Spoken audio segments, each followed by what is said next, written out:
Hello, Sinem.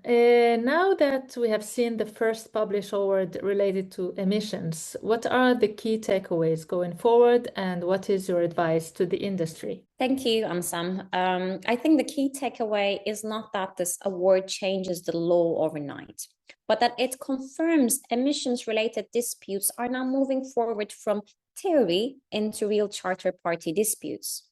What actually the tribunal showed is that even when EU ETS or FuelEU maritime costs are involved, the analysis still comes back to traditional principles. So what are those?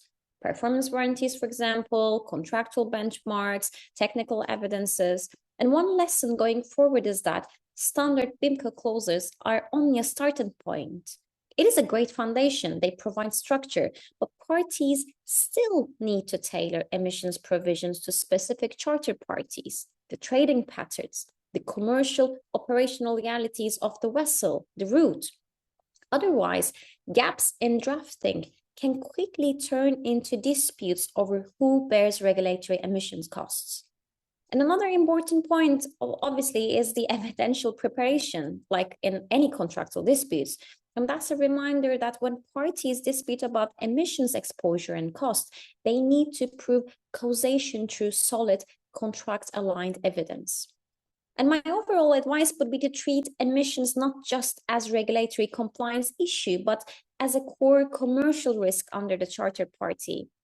As regional schemes expand, like UK ETS coming this year, Turkey perhaps, African initiatives, IMO Net Zero framework on the table, the emission costs increase and they become more complex.